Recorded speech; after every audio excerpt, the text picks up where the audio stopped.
It happened on a Tuesday. Igor and I had dinner together. I reheated yesterday's chicken and potatoes. He ate quietly, chewing in small, slow bites as he always did. And then, in between two mouthfuls, almost as if in passing, he said it. "I've had my doubts for a long time, Lena. I think it's time for a paternity test." At first I thought he was joking. 15 years we had spent raising Artem together, through sleepless nights during his colic spells, through the wobbly first steps, the broken bones, the endless school projects. We had been a team for 15 years, or maybe I only believed we were. "Are you insane?" I laughed, but he didn't smile. His jaw tightened, his fork hit the plate with a loud clink. He didn't even lift his eyes. "What do you mean?" I asked, careful not to let my voice crack. "Exactly what I said," he replied flatly. He had reasons to doubt, and he thought it was time to find out everything. I didn't even know what shocked me more, that he could doubt or that he said it so indifferently, like we were discussing tax returns or choosing a new vacuum cleaner. I met Igor when I was 28. I had lived through enough heartbreak, enough fiery romances. I was looking for peace. Igor was dependable, if not romantic.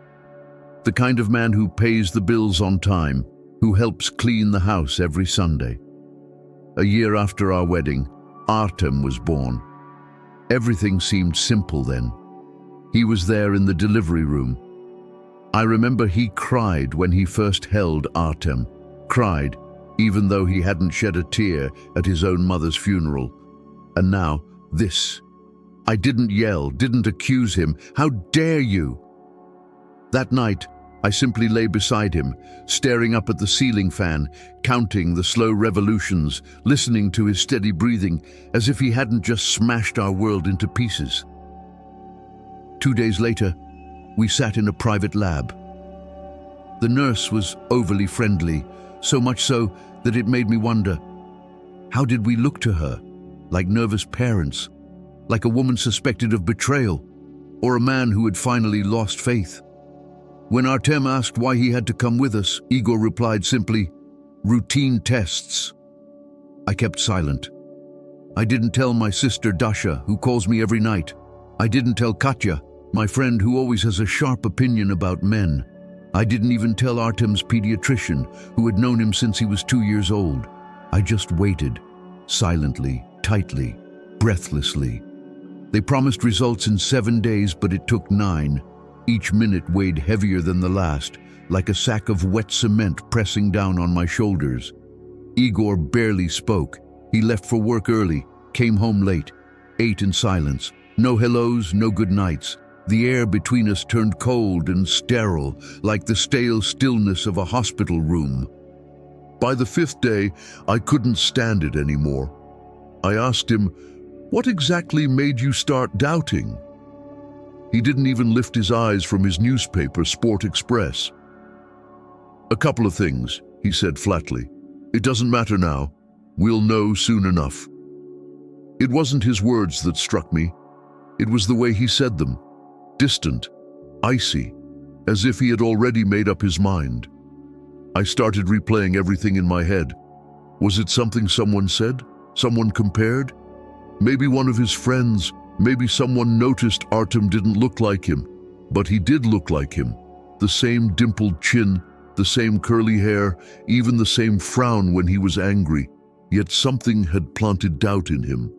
When I finally confided in Dasha, she immediately remembered Igor's ex-girlfriend and that whole sordid story with the music teacher. He'd always had a streak of paranoia, she reminded me. "Some wounds never heal," she said.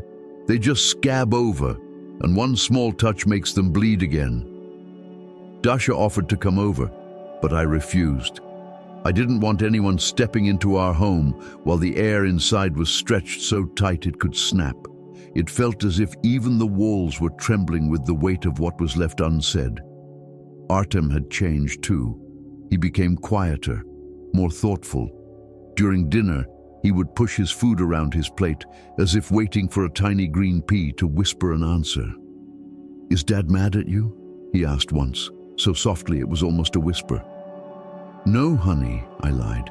"He's just tired."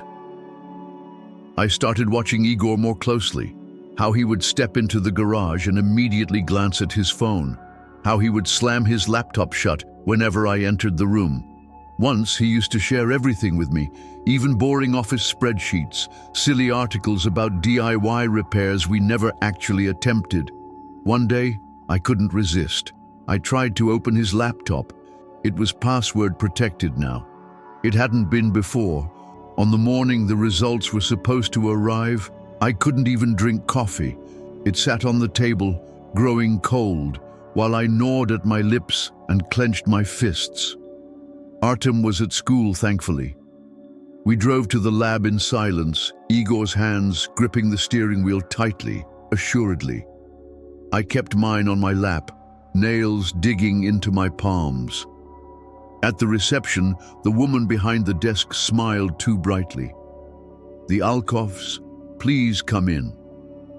The doctor sat behind his desk, his face heavy, as if he were about to tell us oxygen had run out in the world.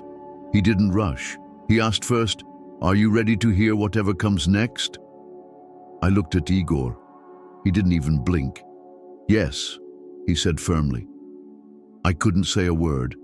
My throat felt as if someone had tied a rope around it.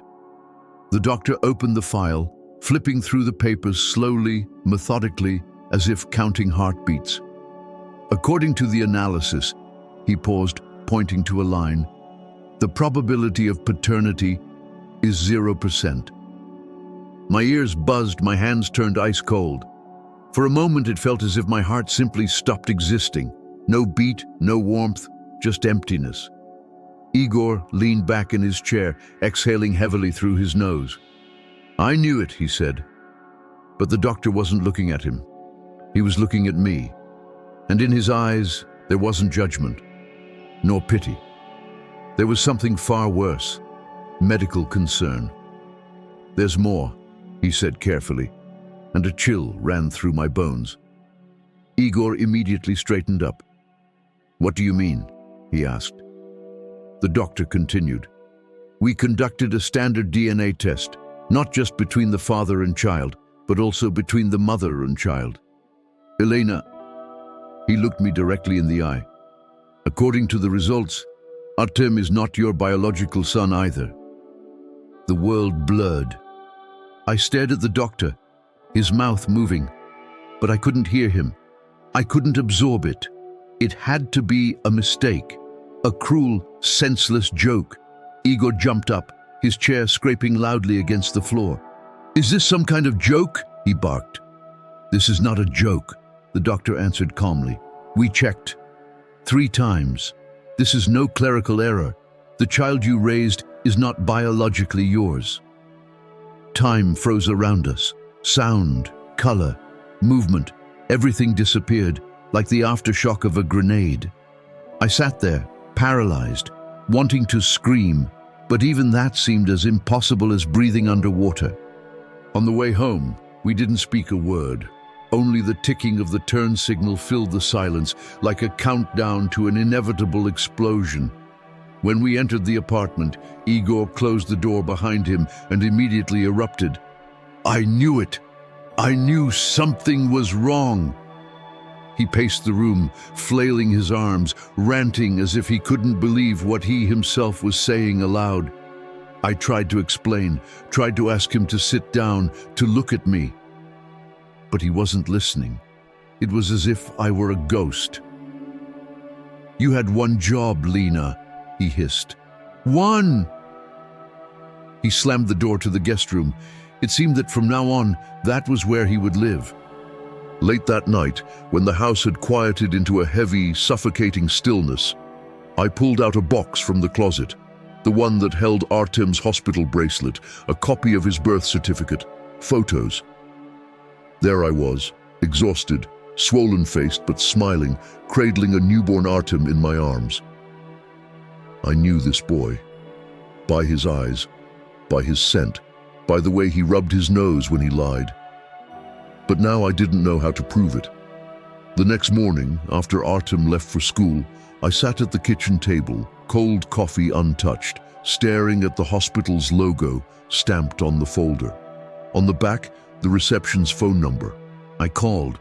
My voice trembled, but my words were clear. I had rehearsed them all night. "Hello.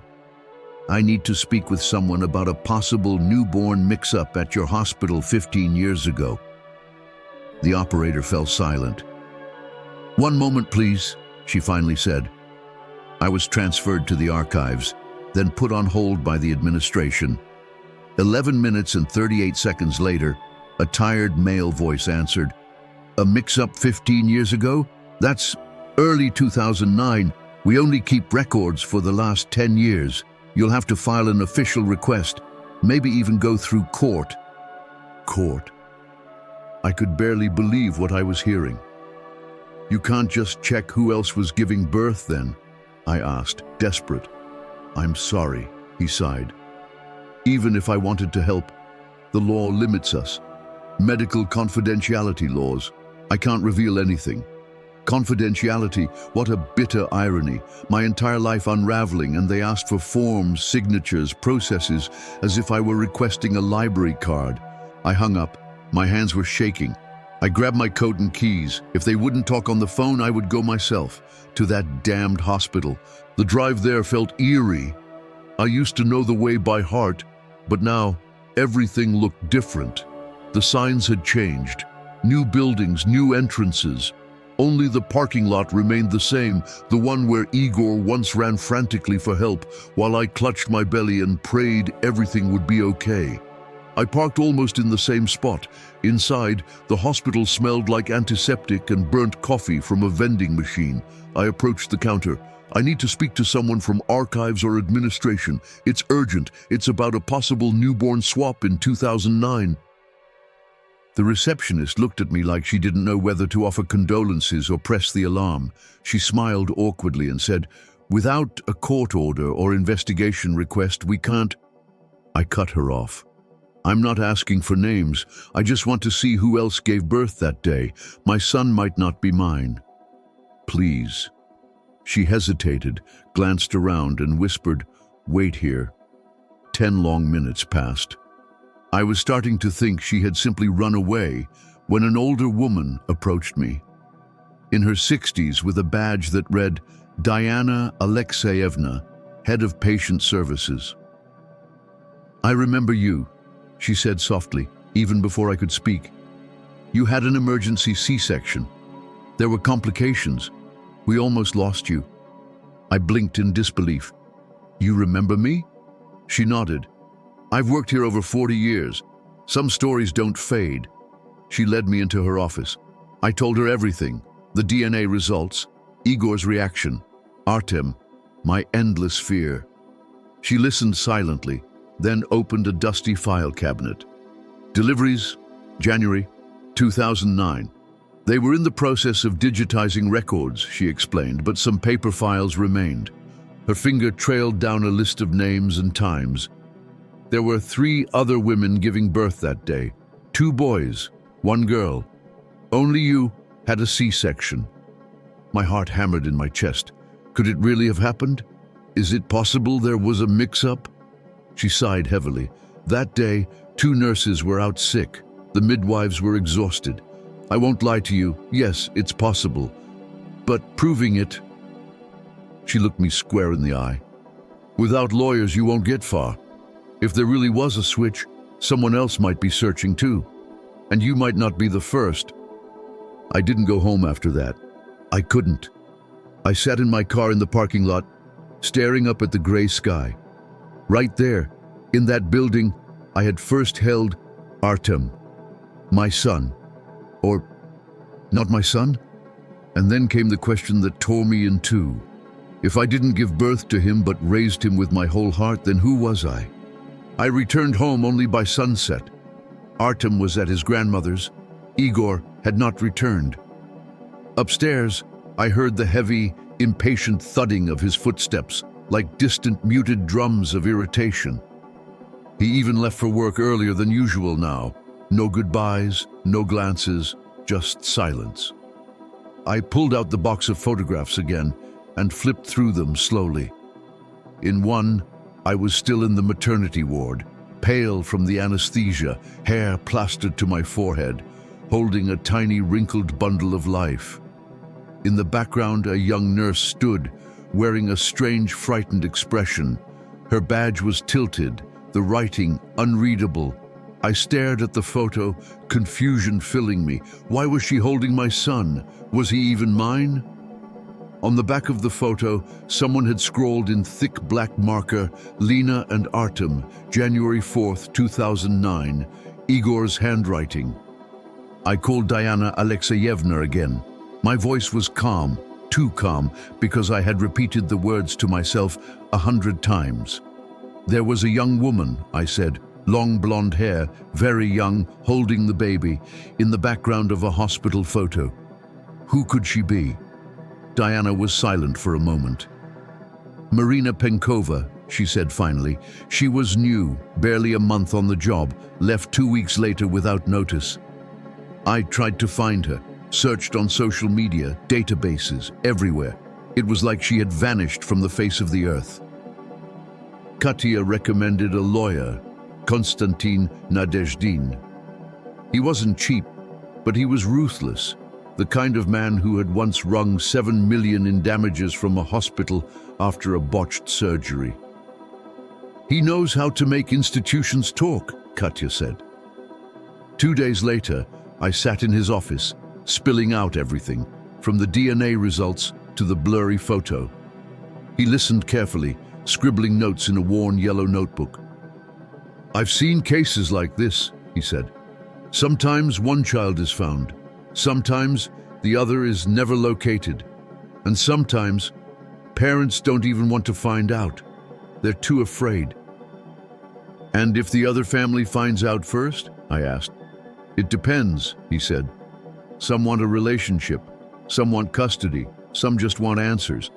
But Lena, it almost always gets messy, especially for the kids. I nodded. I hadn't told Artem anything yet. Every time I looked at him, my throat closed up. How could I say, maybe you're not ours? Maybe we don't even know who you belong to. And Igor, he hadn't come home for 3 nights now. No calls, no messages. And to be honest, for the first time in a long time, I felt relief. He was drowning in guilt and anger, but I couldn't let him pull me under too. That night, I held the hospital photo again, stared at it until my eyes blurred. The girl in scrubs, Marina, held the newborn with such an odd, almost startled look. Behind her, blurry but visible, what looked like a second baby crib. Or was I losing my mind? I called Konstantin. Can you find Marina Penkova? I asked. There was a pause. I have a private investigator, usually 3 to 4 days. Another pause. But Lena, if we find her, are you ready for everything you might hear? I didn't hesitate. Yes. 4 days later, he called. We found her. She lived in a small village, 120 kilometers away. Married now. New last name, Valkova. She works as a florist. From nurse to florist. An interesting choice, I thought. I didn't wait. I drove there myself, rattling over cracked country roads that seemed to carry me deeper into my own unraveling. In my mind, the same question looped endlessly. What if it was her? The flower shop was tiny, sandwiched between a pharmacy and a fish market, faded pink blinds, a wooden sign with flowery initials. The air was thick with the scent of lilies and eucalyptus. Behind the counter stood a woman with a messy blonde bun and garden shears in hand.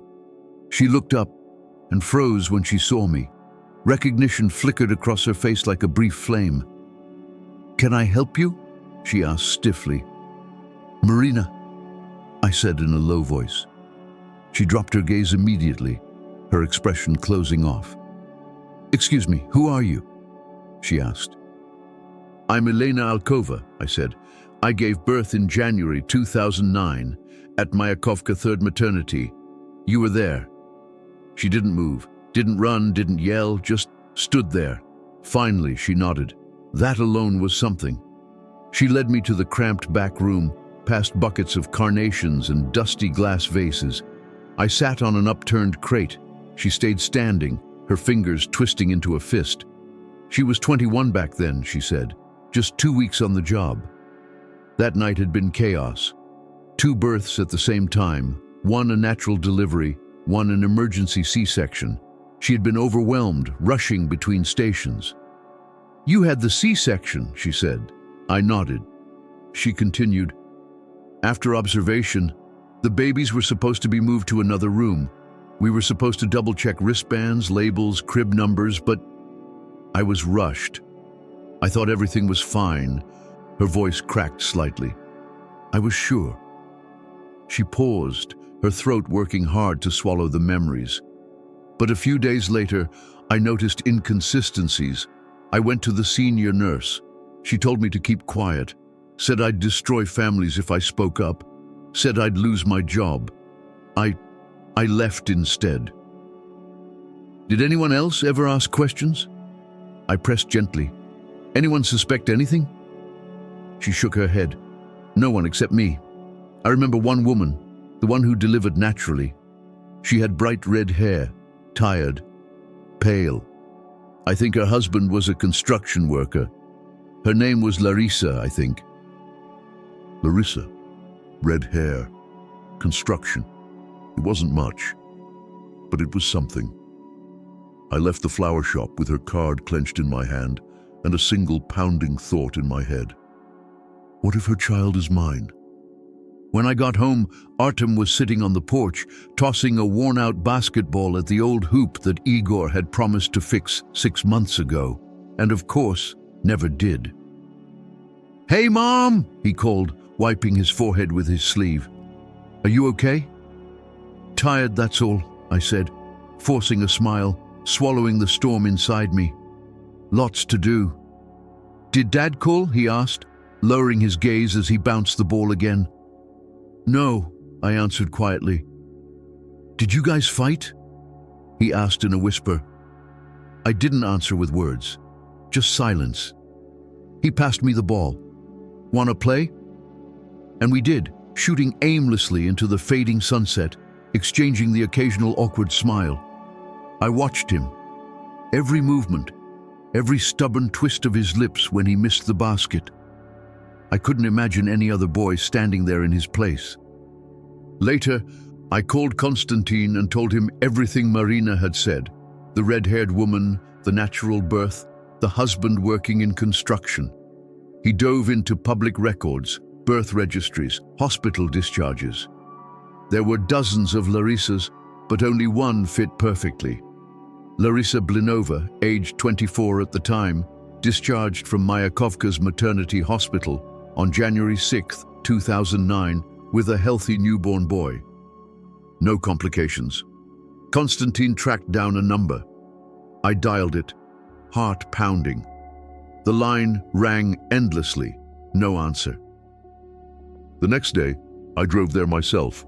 The address led to a modest 2-story brick house tucked into a quiet courtyard. The wind stirred the lace curtains on the balcony. I knocked. A woman answered the door, her reddish hair pulled back into a messy bun, her expression weary, guarded. "Yes?" she said cautiously. "Larissa Blinova?" I asked. "Yes. Who are you?" She braced herself, suspicion flashing in her tired eyes. "I'm sorry to bother you," I began, "but we might have something very important in common. I gave birth in January 2009 at the Mayakovka 3rd Maternity Hospital. We might have been there at the same time."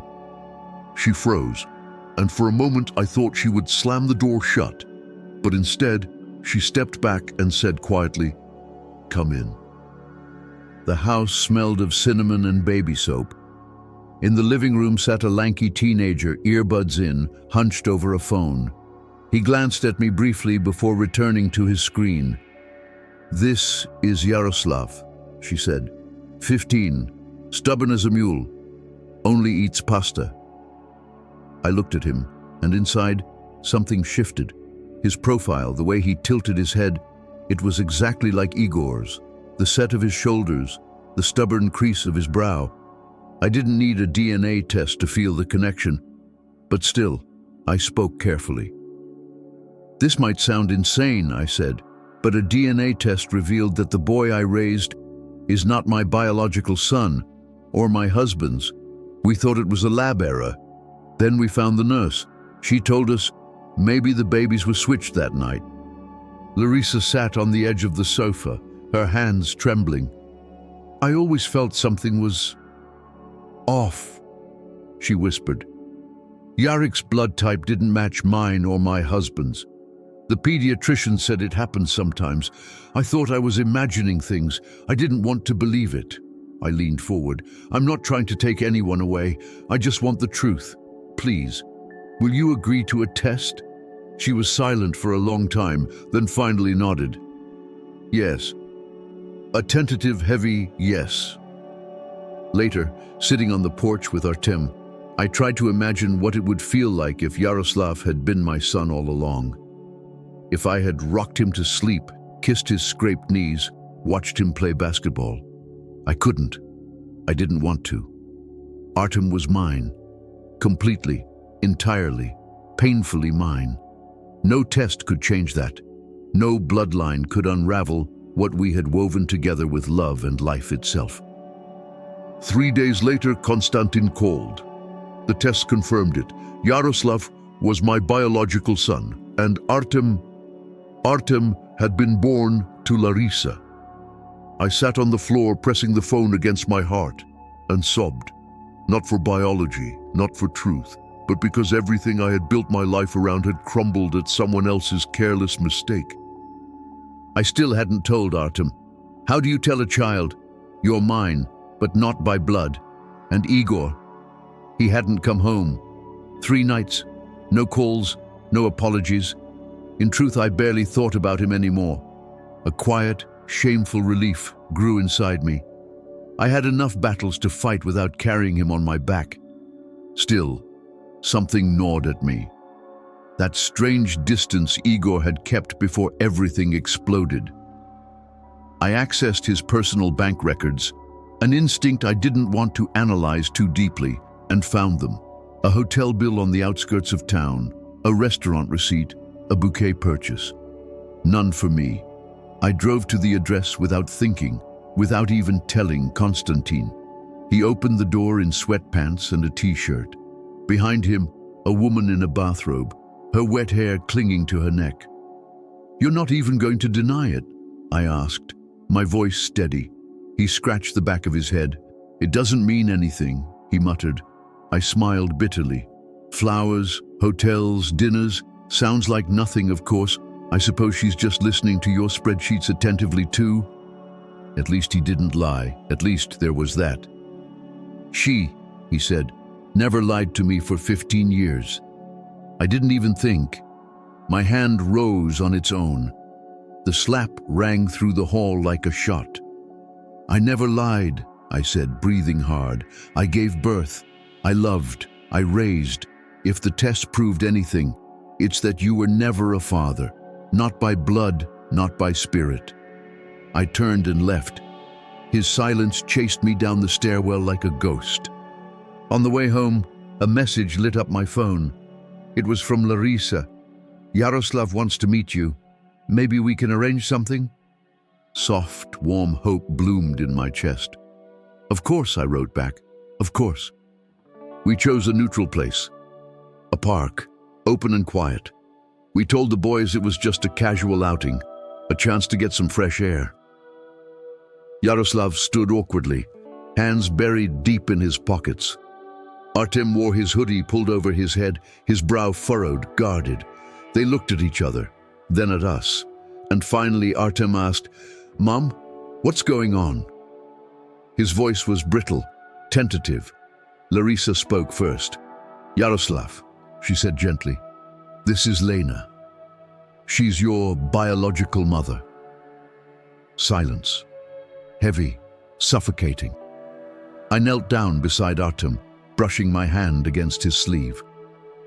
"Son," I said, feeling the words splinter inside my throat. 15 years ago, there was a mistake. No one knew. No one could have known. But you're not our biological child." I could see the horror blooming in his eyes. "But," I added quickly, desperately, "you are mine. You have always been mine. You will always be mine." He stood there, frozen. Then he took a step back. "I'm not yours," he whispered. "You are," I insisted, my voice cracking. "You are, just not by blood, but by everything that matters." He glanced at Yaroslav, bewildered. "You?" Yaroslav shrugged awkwardly. "Maybe, I guess." They didn't say anything else, just stood there. Two boys caught in a storm they couldn't understand, tethered now by invisible threads. Neither of them had chosen. After that day, Artem grew quieter. He barely spoke at dinner. He didn't slam doors, didn't blast music, didn't shout. It was the kind of silence that buzzed in your ears, a silence that bruised. The third night, I found him sitting outside on the porch, knees pulled up to his chest, hoodie up, staring into the dark. "Hey," I said, sitting down beside him. He didn't look at me. "Do I have to live with that woman now?" he asked, voice small and tight. "No," I said firmly. "No one is taking you away.